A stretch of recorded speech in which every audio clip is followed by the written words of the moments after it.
had the pleasure of talking to Tracey D'Aviero. She is the president of the Canadian Association of Virtual Assistants, and we spoke about the VA opportunity, what it takes to become a VA, the fact that being a VA is not a job, it's really a business that you are for yourself. You have to take care of your own administrative work, marketing, promoting yourself. So it's not a job, it is a business. So we spoke about that. We spoke about the association, the Canadian Association of Virtual Assistants as well, where she runs the association, what is that they provide to VAs. They provide insurance, they provide a bunch of services, they have partners that provide services through the association as well. And all in all, a great conversation about the VA opportunity and what it takes to become a successful VA. Hope you enjoyed. Hello, Ederson Oliveira here. This is another interview for the Outsourcing Podcast, where I talk to business owners, to specialists, to experts, to trainers, to people that know a lot about outsourcing and the topics that surround the outsourcing topic as well, like virtual assistants, like VAs. And today I have with me someone that will help me a lot to understand better about virtual assistants. Her name is Tracey D'Aviero. She is the president of the Canadian Association of Virtual Assistants. Tracey, thank you very much for being here. Welcome.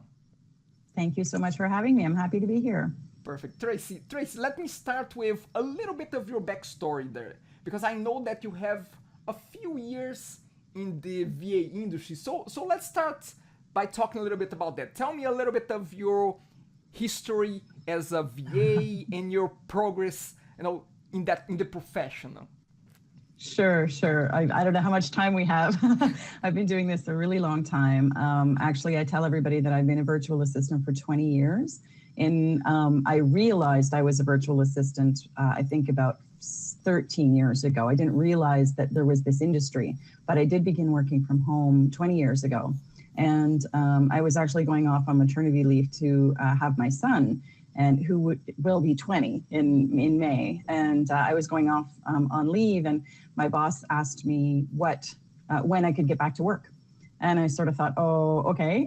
I hadn't really thought of it at that point. So he taught me to work from home. And so he said, we're already working from email. We already, you can come in for meetings if you need to. We can do a lot of things on the telephone. So I really started teleworking way back then. And so it was really neat. So he taught me really how to do it. And then for 8 years, they were sort of my sole client, while I sort of just scaled up the work that I was doing and that kind of thing. And it was the hospitality industry that I worked in. It was a restaurant chain. So I worked at the corporate office, but I was doing it then on a contract basis instead of being on salary. And realized that the restaurant industry, as I wanted to then start growing my business, my son was in school, and found that the hospitality industry was a terrible industry to try to find clients who could pay. And so what I did was took to the internet, right? I struggled looking for clients who, then I was working with local restaurants. We didn't have a really large industry here for the restaurant industry in my city. So I was having to travel. I was having to, be on site to help them do inventories and all kinds of things I didn't want to do. I worked nights, weekends, holidays, and I traveled and I didn't like it. So I thought I need to find other people that can be my clients. And so that's when I discovered, I took to the internet and said, okay, what am I going to do? How can I find clients using and services that I can provide skills for? And I discovered that there was this industry called the VA industry, and that's what I was. I thought, so I rebranded myself and turned into a virtual assistant and started taking some courses. I actually provided bookkeeping. I was, my work with the restaurant was in finance. So I did some bookkeeping work. I did some admin. I used to do policy manuals and all that kind of stuff for the staff, training things. And so I moved into that, and I started providing those services for whoever needed them. And, it was just a really good transition into new industries, working with people who were, I ended up finding the business coach industry online. And then I started to take some classes and get some training in internet marketing and social media, which was, nothing way back then. And so, yeah, just started to really up my game and the people that I was connecting with and the services I was providing and getting my rates down and doing lots of networking and that kind of thing. And I really grew a big business providing my specialization became virtual events. So Okay. things like this, webinars, teleseminars and telesummits and that kind of thing for the business coach industry, which was really booming. So that's a nutshell version, but it's that's basically how I've transitioned, the pieces of my business over the years. Got it. So here's the thing. You transitioned from what was a full-time job in a place, and then you went through your maternity leave, and then you start to work from home as an employee, but you said as a contractor. That's fine. So, so a VA, a virtual assistant, is not a job. It's really That's a right. business, correct? That's correct. So Very much, yeah. unpack a little bit about the difference from, I guess, that from working from home as a job and working from home on your own business like a VA. Well, one of the big pieces of it is the bookkeeping aspect, right? All of the admin that you have to do for yourself just to run your own business. When you're an employee, you just have to check the bank to make sure that your paycheck was put in. And so, never mind the things that we have to do our business setup. That's the biggest issue, is that people need to recognize that they have to run a business whenever they're starting, when they're working as a VA. So, so there's business setup, there's all kinds of that type of admin, there's networking, there's marketing, all of those things that you need to be doing to find clients. And even if you have a couple of clients, because a lot of VAs work with just a couple of large clients, which is really nice to do. I've often had, up 12, 13, 20 clients at once because of the nature of the services that I provided. But if you're working with, just a couple of clients, maybe you think you shouldn't be networking and marketing, but it's a really important piece, because if that client decides that they're going to move elsewhere, and get help from someone else, you could be really, really stuck. So it's really important to always, continue to do your networking and marketing. And that's another really big piece of it. And those are the things that I teach in my coaching and teaching, is I teach business skills and marketing skills, because they're the things that most VAs, when they go into business, they know the skills they can provide, they know the services they can provide, but it's the other stuff around it that's really important if you want to have longevity in your business, and profitability. It's super important. It is critical. I mean, we come sometimes from the mindset that I'm a good technician, I know how to do this job or that job, or a web developer, or I'm a great assistant. But to succeed on your own, you have to, add a lot more components to that game. So let's talk a little bit about those components. I'm talking about, as you mentioned, networking and marketing. Let me ask you, let's start with networking. Are you talking about networking online? Are you talking about offline networking? Unpack a little bit the networking aspect. I do a lot of networking online, and I do networking offline, and it totally depends. When I first started, I was working from home. I was really clear from my hospitality background when, my local clients wanted me to travel to their office. When I first started, saying I wouldn't do that anymore, I was really, really clear. I'm not going anywhere. And so I sat behind my little computer screen, and I wasn't, I was 100% online. And so that worked for me for a long time, because then I worked with clients in the States. I worked with clients in England. I didn't want to leave my house. I didn't want anybody to think that I could, at the drop of a hat, go to a meeting. So I was really particular about it for many, many years. And so recently, probably about 5 years ago, I started doing a lot more local networking. And so I found it so much more effective, so much faster. What I was doing previously was I would travel to conferences. I went to places in the States, probably a couple of conferences a year, and, was networking with people over a 3-day period, to, staying in the hotel and having dinner with them and that kind of thing, and building really great relationships among my own clients who were attending these events and their colleagues. But it was expensive, and you only got to network twice a year, really, and so we did a little bit of online and that type of thing. So that was the extent of my live networking. And so, it was costly. And so what I realized was that, I really needed to bolster it with the online stuff, which is very good. But again, there's a lot of noise on social media now, and a lot of people are, a little bit more difficult to get in touch with. If they're hearing a lot of other people. So trying to get yourself in front of people in Facebook groups or wherever it is that you're doing your networking, you're a little bit of a drop in the bucket sometimes, and sometimes it takes a little more effort. So now I do quite a bit of local networking.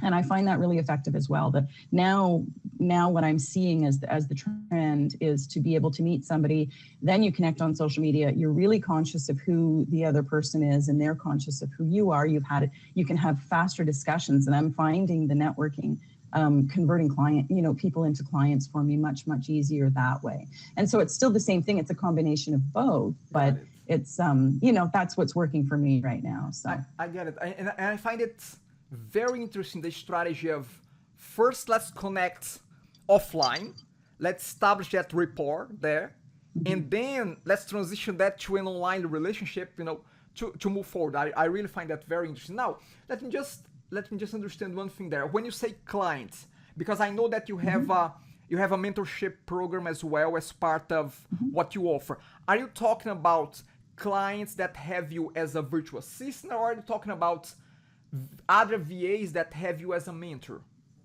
I actually both. Depending on which event I go to, and that's part of my networking that I teach is, have a strategy, have a goal for every place that you are going, whether it's online or offline. What is the strategy? What is the goal you want to achieve with spending your time at that particular event doing networking? And sometimes I'm looking for people, who need me as a VA, and sometimes I'm looking for people who need me as a coach. And it's one of those things. It depends on what event I'm at. Sometimes there are both of those people there. So I do carry 2 business cards now, and I don't like doing that. I'd love to just carry one, but it's still very effective. You can just speak with the person about what it is that they need, because the events I go to are for entrepreneurs, and there are many VAs, many more than there were, when I started 20 years ago or 13 years ago, going to these events. And so I do wear both hats, but the strategy is the follow-up is the same for both. Yeah. Got it. So actually that was, you brush through that quickly there, and I want to get to that point. You said that you wear both hats, as a mentor of VAs and as a provider of VA service as well. Let me ask you about the events that you go where you are the provider there. What types of, you mentioned about entrepreneurial type of events. Can you talk a little bit more about what type of events are those that are more geared towards you as a VA? What are those events? Well, what I teach my VAs that work with me about doing networking is when you go to an event that has business people, small business owners who are networking with each other, most of the time. And one of the things I say, I'll just back up a second. One of the things that I often say is that every small business owner needs support in their business, right? Everybody's working in their area of specialty or their area of brilliance. And that's what they should be focusing on. And then they should be outsourcing the other things, like the business stuff, like the admin, like all the things that we are more skilled at providing for them. And so when VAs ask me where to find clients or where they should, who could my clients be, I literally tell them that, every small business owner is a potential client. So when you go to a networking event that has the small business owners at it, maybe the networking per se is not geared towards the VA, although it is, because we're all business owners, but it's an excellent place to get clients. And so one of the things that is really fun to do is whenever you go to a networking event, if there's an opportunity to speak, if there's a microphone, if there's, anything like that where you can ask questions of somebody maybe on stage or something that they're doing, I encourage everybody to get up, introduce yourself. Hi, I'm Tracey D'Aviero. I'm a virtual assistant, and offer some kind of information or ask a question that will just get you up there to the microphone, and everybody in the room will then know that you're a VA. And it's incredible at so many events. All of a sudden that woman or that man, whoever it is who stood up and says that, gets a barrage of people towards them, because you're a VA, I need a VA, what do you do? And so it's a really great place for VAs to network with potential clients simply by letting people know that they're a VA. Got it. So let me ask you that, Tracey. Are small businesses right now aware of what a VA is? Because it might be my bias, it might be, but I I would have the impression that usually small business, they are not super savvy. They don't know what a VA is. And what can you tell me about that? What I'm finding is the small business owners who are going out to these events and seeking clients and that type of thing, they're having the same conversations and they're understanding, they're talking to their colleagues really about how you run your business. What do you do? Who's your bookkeeper? Do you have a housekeeper? What are the things that, what are you outsourcing in your business so that you're not so busy? How do you do your follow-up after a networking event? They ask each other all kinds of questions like that because they're just in a social situation where they're networking with each other. And so I would say that there is a huge number of people who are running businesses who know nothing about VAs, absolutely.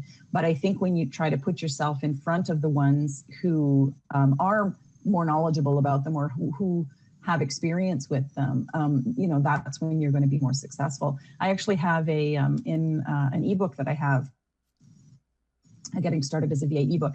I have a list of industries that use VAs, and business coaches are in there, speakers are in there, graphic artists. There's so many people who use virtual assistants, and there are big pockets of people within those who don't understand, what or how to use a VA, or they have a really limited knowledge in terms of what they think or what their perception of what a VA does, and some of it goes into personal assistant, some of it is only client care. They don't realize that there are so many areas of specialization that a VA can work with. So that's where we, educate a little bit. Like I say, when I was working with virtual events, people would call me all the time for general VA services, and I didn't offer them. I said, this is what I specialize in, but I have a colleague who could probably help you out. And so then we pass referrals to each other all over the place too, so. Got it. Okay, perfect. So I love the tips. I love the, those initial tips that we talk about. I want to transition a little bit of our conversation more to the main topic of what I think that more as an intro to the VA space, more talking a little bit more about the opportunity that there is to become a VA. So let me put it this way, the situation for you. If I'm someone that is considering, have heard about VAs, is considering that, what is it that I should ask myself initially to see whether or not I could be a good fit for that career, for that type of business? What should I be asking myself? It's one of the things, and I always start with this whenever I have a conversation with someone, whether it's, an email inquiry or I meet them in person, or they send me something on Facebook or LinkedIn, a connection request or anything like that, is I let them know that they are opening a business. Because this is sometimes one of the things that I will get very commonly in terms of sort of a private message or whatever, is someone who's in doing some VA work on the side. How can I find jobs? And so, I'm not in the business of educating every last person out there for sure, but if they are, connecting with me, then I let them know that, certainly there are job boards out there and you can do, you can apply to certain places and that type of thing, but it's not, to me, it's not being a VA. I think that's kind of just doing some admin work for, people who need it. So when you want to be a virtual assistant, you most definitely have to run a business. And that's where I start with everybody.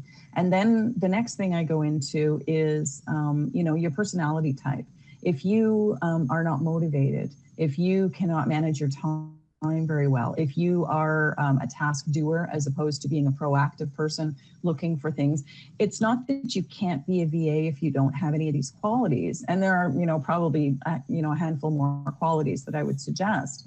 But even those particular things, if you can't self-start, if you can't manage, somebody else's stuff, because these are the things that we're sort of tasked to do on a regular basis. The client is looking for support, and they're not looking to, really micromanage the person who's coming in, because they're not an employee, they're a contractor. And so you really are partners in the business. And so for me, I say you can be a VA and not, have any of those top skills or top qualities, but you may be more running a hobby than a business, right? If you want to be really successful and if you want to be able to, grow to the level that you want, whatever that is. And for some people, it's just, $1,000 a month is all they need to bring into their home. And I joke because I say whenever I started my business, I knew I needed 20 years ago, I needed to bring in $600 a month to my house. And that was all I needed to bring in at the time, is 20 years ago. So, but I said, I knew that that's what I had to do. And so then when I was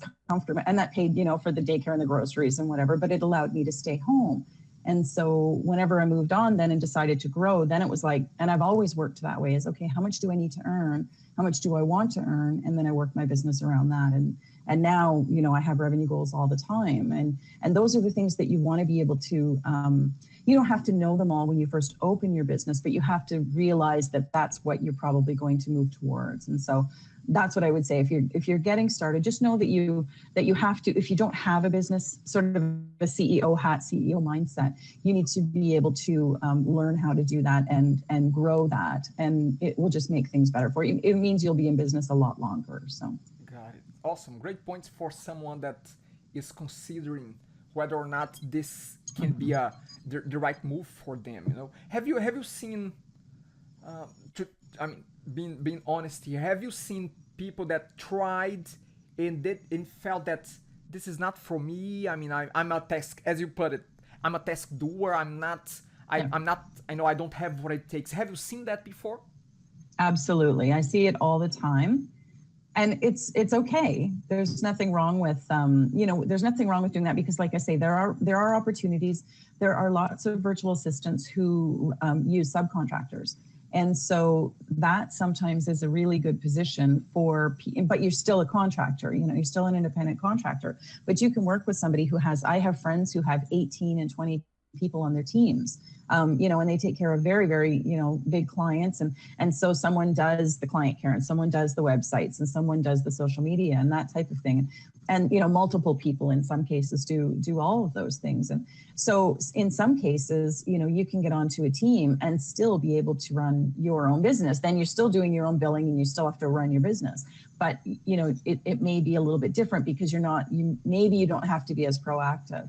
But when you're working one-on-one with clients, I think it's essential. And truly, some of the clients that are getting VA support are micromanagers. So sometimes there is a fit, right? But most of the time, to me, it's a lot easier to be able to dictate your own boundaries and that type of thing when you have that personality and you're being proactive as opposed to being sitting back. But I have seen lots of people start and fail, pardon me, because they didn't have it. And I've talked to lots of people. I do an awful lot of consults through the association and otherwise. And there are a lot of people who just, they have a conversation with me. I sort of tell them, the way it is, and they just know that it's probably not for them, so, and that's okay too. It's important to know, because you do invest a lot of time. I have people who have been trying to get clients for 2 or 3 years and just can't do it. And I don't know how they can last that long doing it, but it's about, sometimes it's that personality where they don't know where to go and they don't know what to say. And they're, so it's really important to get, and I'm sure we'll talk about this too. It's really important to get training in the things that you're not that skilled at, even if it's networking. I talked to somebody yesterday or the other day, and she said, I'm an introvert. That's probably going to be the thing that is really, going to slow me down. And I said to her, I'm an introvert. Nobody thinks I am, but I love being alone. I need my silence after these live events and, anything. I'll need a little downtime after this. But I said, I know my message and I know what I want to get across to people. I know what I want to tell them. So my advice to her was, she had everything. She's ready to go. She has, she's setting up her business within the year. She has a full-time job now. And I said to her, my advice to you would be, when you get to the networking point, that's when you should start working with someone to help you do that better. You've got the rest all down pat. So just get the help in, whatever it is you need. But it's so simple. It could be, 3 calls with somebody or 1 call with somebody, a coach like me that could really help just push through what you need to push through. And as soon as you get out and start to connect with people and say the right things and it's effective, it's a whole lot easier. And then you can go home and relax after that. So. Got it. let me touch on a subject that I see that conversation. I've interviewed more other VAs in the past, and it's about competition. And by competition, I don't mean North American competition. I mean Yeah. low cost competition coming from. I mean, the place that comes in mind when I think of VA sometimes is the Philippines. I'm Yep. sure that Yep. you have that came across to your desk and to your inbox many times. How how do you address the question of, okay, you know what, I can be paying uh, twice, actually half Mhm. or a third of the price if I have a VA in the Philippines. How do you address Yep. that kind of question, that kind of comment? When I talk about the people who are in the Philippines or India or anywhere overseas that that is working as a VA, there are good ones and there are bad ones here in Canada, in the States, and South America, anywhere. There are good VAs and there are bad VAs. And so when I talk to people who are operating VA businesses or working as VAs in the Philippines, there are some of them who work with me, and take their training and do work with American clients, and maybe the rates are a little bit lower, but they still have the mindset, they still want to grow, and some of them have been in business a very long time, almost as long as me. I have some colleagues, and I think that they're really great. So if my clients want to work with somebody overseas, I absolutely tell them, go ahead and do that. People I come into contact with, it's their business. They're allowed to spend their money any way they like. Now, there have been some situations, and many situations that I've heard of, that people disappear, right? So what happens sometimes in other countries, and it happens here too. So that's the really important thing. People just get overwhelmed. Maybe they build their business too quickly, or maybe, they're not making enough money, so then they have to go get a job or whatever it is. And so they provide poor service. And so I think that sometimes the people in the Philippines get a bad rap for being cheaper, but some of them are extremely dependable, and if they can be a better opportunity financially for a a business owner here, then I say, more power to you. I don't recommend using somebody who doesn't work in your country or in your continent. In our case, in the US and Canada are pretty close, just simply because I think that it's important to foster relationships with people that are in, your own your community, and your community being your country. So with working with the Canadian Association of VAs, I have tons of people looking to work with Canadians all the time. And it's a little bit about your money, everybody's paying the same, we're looking for, being able to pay people in Canadian money and that type of thing. But I always just say, I don't see anybody as competition. The VA industry is very, very collaborative. And that I find that the people who are worrying, say the VAs who are worrying about the competition, if that's what you want to call it, with overseas people, then they're just not communicating with the right people. I have some clients in my network, some coaches in my network, and that's what they do. That's what Tim Ferriss talked about it, right? The 4-hour work week. And one of the things is get an offshore VA, and that's totally fine. If that works for you, that's great. And like I say, if you have some bad experiences, then you'll probably end up coming back. And so I don't think it's a competition for me.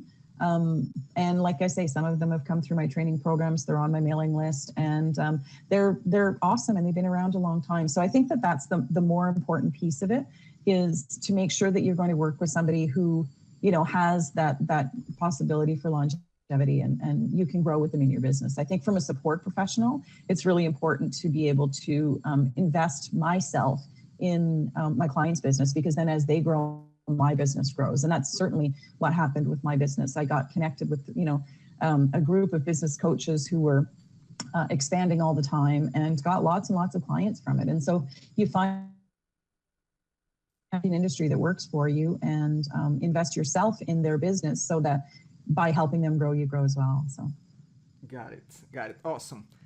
Let's make a quick transition here, Tracey, if I may, to talk a little bit about the association. You know, uh, CAVA in that case, Canadian Association of VAs. Tell me a little yeah. bit of what the association is, what are the goals. Can we dive a little bit deeper into that? Absolutely, yeah. So the Canadian Association of VAs, or we call it CAVA for short, CAVA. I call it CAVA for short. So it was established 4 or 5 years ago by two women who each had different VA associations that had been in existence for about 15 years, and they were Canadian. And so they merged. One of them was, had a lot of real estate people in it, real estate support, and the other one had, quite a few people across Canada. So they merged the associations and they ran it as they developed CAVA from that. And so, so it's been in existence for 15 years. When I made my, realization that I was a VA 13 years ago, I joined it. And so I've been a member of it ever since. And last year, the women who owned it, their businesses started to transition. Of course, being a VA for 20 years, you go through a lot of different phases. But now they've launched into moving. One is traveling and doing a lot of marketing training, and the other one is involved in Legal Shield. She promotes and works with Legal Shield, and she does very, very well. So they approached me to buy the company. And knowing that, my background and that type of thing, and knowing that one of the things that I want to do is teach and grow. And I'm a huge advocate for the VA industry. So they just reached out, and I'm sure they reached out to a bunch of people. And I guess I hit the buzzer first and said, sure, I'd buy it. And so I only bought it last year in September. And so it's been a learning experience for me, but it's also been really, really great because it's helping me to get, the platform out there that I want for VAs on a bigger level. And I love, I've always promoted being in Canada and working as a VA, but I've also had a lot of American and UK clients over the years. And so, we do have a branch that is a global association that is smaller because it's only the 4 years old. But the CAVA is it's a lot bigger association, a lot more active association, simply because it's been in existence for a long time. And so what we provide there is we provide some resources for people to be able to open their business, lots of business forms and templates and that type of thing. Those are the things that oftentimes, you struggle looking for. And because all of our stuff is Canadian, we know that, it's good with everybody that is in the association. It's nice to have, just that sort of limited thing. We have resources that you can go to learn things, or to, all the government business pieces, all that type of thing. So we have lots of resources like that. We have lots of partners who offer special pricing for services that VAs can sign up for, things that you would use in your business. We have lots of preferred partners who are a lot of my colleagues that I've met over the years who do training for various skills, or, strategic training, anything like that. We have lots of those things. So lots of opportunities of things that we vet our partners. And so we know what it is they're providing, and so it's a little bit of a trust factor. We recommend people that we know are good at providing something, instead of doing the Google search and coming up with a whole bunch of options. It's a little bit more direct. And then we also have a Facebook community. We have a job board. We have a RFP board where clients can submit their positions that they have for free, and then the members provide their proposals directly to them. And then we have our Facebook community where you can go in to ask questions anytime, build some camaraderie. And in the last year, actually, it's been really fun for me. As I say, I like the live events. I like getting together with people. And so we've got these little people who live in the same cities who are now forming little meetups where they can get together for dinner and visit with each other. And it's really, there are all kinds of them all of a sudden, people just popping up in these little communities where they can get together. So the social piece of it is really important too, so we are always adding more things all the time. We have an events calendar that we're adding, local and virtual events people can attend, lots of new things all the time. So. Got it. Let me ask you about training a little bit. I would assume that behind, if you become a member to the association, that there is training. I'm not talking about 101 or one-time training. I'm talking about online training, like videos, like ebooks, like white papers. Is there a lot of that behind the association as you become a member? There is some. As I say, one of the things that I have been doing for 10 years is I operate, part of one of my companies is Your VA Mentor.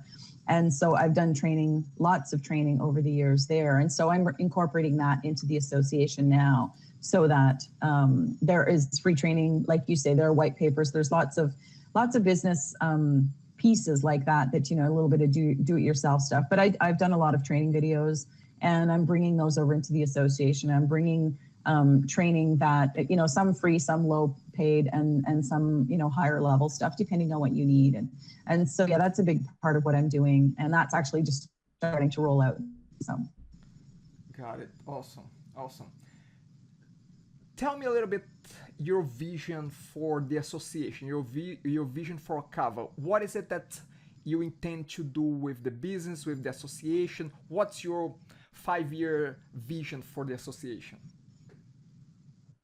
My vision is definitely to build the membership, of course. That's something that, I'm learning as I'm now a year into it. So people are renewing their memberships and new people are joining all the time. So my vision is really to bring to them what they want, right? And my initial thought was that they wanted a big job board, a very busy job board. And what I'm finding is they want the community. So they want the events, they want to be able to get together. I did host a VA conference in May here in my town in Ottawa, and people come register. We only planned it a month out, so it was really just a last minute thing, and they so enjoyed it, and that's what they tell me they want more of. So we want to be able to do that a little bit more frequently and try to incorporate some virtual things as well. It's the camaraderie. They want to learn, but they want to learn with their colleagues. So, they don't want to sort of attend a webinar or, pay for a skills training and be done with it. They really want the community. They want to build their business. And the way to do that, just like all the networking events that our potential clients go to, where they're networking with each other and asking questions and that kind of thing. They want that for VAs because there is really, really limited, as you were asking earlier, what kind of events would cater to VAs. Specifically VAs, there really aren't that many. So that's one of the things that I really see, in the future for the association too. So. Awesome. Again, Tracey, thank you very much. We're coming towards the end here. I'd like you to think about one thing that you'd like people to leave this conversation, knowing about or be curious about. What is the one thing that you want people to leave here knowing about? I think the one thing that when I always say my mantra is, and the reason that I do what I do in terms of my own work, my advocacy work, promoting the VA industry and doing the training, the coaching, and now buying the association, is my feeling is that if somebody wants to work from home and run a business that suits their lifestyle, that is expandable to whatever they need it to be, whether that's small or big. And if they want to be able to do that successfully and do that well and stay in business a long time, be profitable, be sustainable, I want to be able to provide the resources for them to do that. And I think that I do in all the facets of things that I do.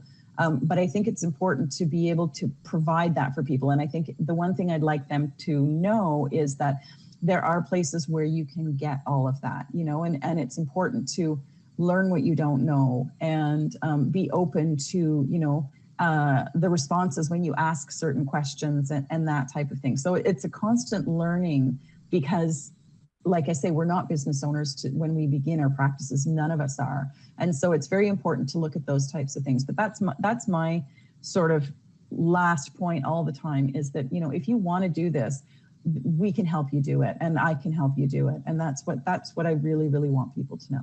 Perfect. And that's a great segue to ask you, how can people reach out to you if they have questions, if they have comments, if they have, if they want to engage with the association, with your services? Mm-hmm. How can people reach out to you?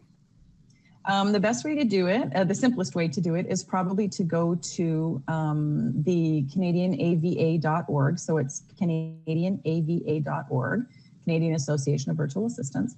And just hit the contact form. It's the simplest way to get in touch with me. There are resources there on the website. We do have the Global Association as well if you're not Canadian. Same setup, it's globalava.org. And, just hit the contact form or you can download my free ebook, which is Getting Started as a VA, or there's a rate calculation package on the websites as well. So you can, if you just need some help in learning how to set your rates and set package pricing or anything like that, there's lots of information in there. So if you want to get a little something for contacting, or you're just welcome to email me, and we can always set up a telephone call to talk about what it is that you need and answer any questions that you have. And I have lots and lots of resources at the association and at your VA Mentor that I would just point you in the direction of whatever it is you need. So pretty easy stuff. Awesome. As usual, all links mentioned by Tracey here will be posted in the show notes. So no need to make notes right now. You can always look up them in the show notes. Tracey, thank you very much for your openness, for your willingness, for moving forward with the association and bringing more and more the awareness about VAs and what is VAs and what is this industry and how can you get involved. I mean, I really like your honest take on the VA space. I really like that. Thank you very much for your time, and I hope that we keep connected when we talk again soon. Thank you.